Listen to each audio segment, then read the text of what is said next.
Which cuts of meat should you stay away from? While it largely comes down to personal taste, we have some suggestions for the steaks you're better off skipping. Here are 6 cuts of meat you should absolutely never buy. You don't have to spend a fortune to get a good cut of meat. In fact, there are plenty of less expensive options that will ensure that you have a delicious steak night. However, the round steak is not one of them. We don't want to say it's bad, but we did rate it as the worst option when it came to our ranking of different cuts of steak. Why? Well, mostly because it's super tough without any of the tenderness you want. Round steak comes from the rear rump of the cow, and you can find round steak that comes from the top, the tip, or the bottom. If you're going to give this cut a shot, try to find a top cut. It will be slightly more tender than your other options, but that's not really saying a lot. Generally, the only thing you do with this kind of meat is make a roast beef sandwich. If you slice it very thin, it may not be that bad. But would we serve it up as the main attraction? Definitely not. Say the words, I want the roast beef sandwich. Say the words and I'll give you a piece. It might surprise you that we included filet mignon on our list of meats to avoid. But hear us out. You may have heard that filet mignon is the best cut to order, and that's certainly true if all you're looking for is tenderness. It is an incredibly tender cut of meat, which makes it a real joy to bite into. But because there's not that much fattiness there, you're not going to get much in the way of flavor. A truly good steak will have not just the ideal texture, but also the ideal taste. And here's another thing about filet mignon. It's going to set you back a pretty penny. This cut of meat is quite expensive, especially if you order it from a restaurant that knows how to cook it well. All things considered, there are better options out there that you won't have to pay as much for. So why wouldn't you try those instead? Filet mignon might have a lot of hype surrounding it, but you don't have to buy into it. One thing we do love about a good filet mignon, though, since it's low in fat, it's great for people on diets who are looking for a way to treat themselves. While there are some valid applications for flank steak, we definitely think it's one of the cuts you should avoid. This is especially true if you're looking for the best cut of meat to cook yourself. That's because flank steak is easy to mess up, and if you do, you're in for a really tough piece of meat that's going to be difficult to chew through. Nobody wants that. No. No. No. No. No. No. Hell no!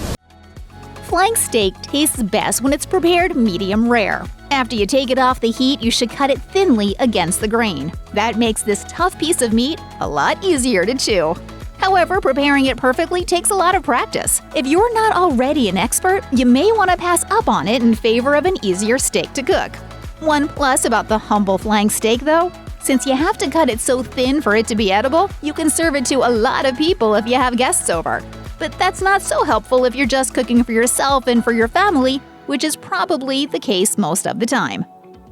Like the filet mignon, tenderloin gets a lot of good press. It's one of the most recognizable cuts of meat, and there's something about it that just sounds fancy, like it's something that you should want to order. But is it really the best item on the menu? We'd argue it's not. While the tenderloin is, as its name suggests, tender, that's about all it has to offer ravenous meat eaters.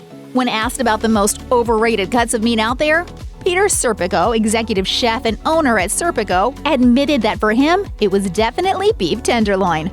According to him, it's not that there's anything wrong with it, it's just that it's generally too expensive for what it is. As an alternative, I always recommend a hanger steak, just as soft but much more flavorful. And since you can, in fact, find hanger steak at a lot of restaurants now, it just seems like that's a better choice. Maybe you're getting where we're coming from here, but in our opinion, it just doesn't make sense to pay more for a cut of meat simply because there's a lot of hype around it. The flavor is more important. We're a big fan of the ribeye because of its texture, its price point, and its overall deliciousness. And you might be familiar with one of the most well-known types of ribeye, Kobe. This kind of meat only comes from one certain kind of cow, called the Tajima, which is raised in Hyogo, Japan. When it comes to beef, this stuff really is the cream of the crop. The cows are super healthy and pampered, the marbling of the meat is impeccable, and the taste is completely out of this world. If you ever get a chance to try it, you definitely should. But here's the thing, just because you order it off a menu doesn't mean you're getting real Kobe beef. Restaurants often use the term Kobe as a marketing ploy for a lot of meat that's just, well, not really Kobe. Real Kobe will be expensive, and it will likely be difficult to find outside of Japan. It's not the kind of thing you're going to come across at a chain restaurant or even in a gourmet burger. You shouldn't pass up on the real thing, but you should be very hesitant to buy just anything with the label Kobe slapped on it. Strip steak is one of the most desirable steak options out there. It comes from the short loin of the animal, which is the same area that produces the porterhouse and T-bone steaks. That means you're getting some quality meat when you choose a strip steak. However, since this cut is from a tasty part of the cow, you're going to pay more for it. And here's the thing, it's not that tender. It's also lacking the flavor you'd find from other nearby cuts like a T-bone. That's largely because it's served without the bone, which helps retain flavor and prevents the meat from overcooking. Our recommendation? Instead of choosing a strip steak, go with what's known as a club steak or a shell steak instead. It's the same cut of meat, but it's served with the bone attached. After all, if you're going to pay more for a cut of meat anyway, you should make sure it's packing as much flavor as possible, right? Check out one of our newest videos right here. Plus, even more MASH videos about your favorite foods are coming soon. Subscribe to our YouTube channel and hit the bell so you don't miss a single one.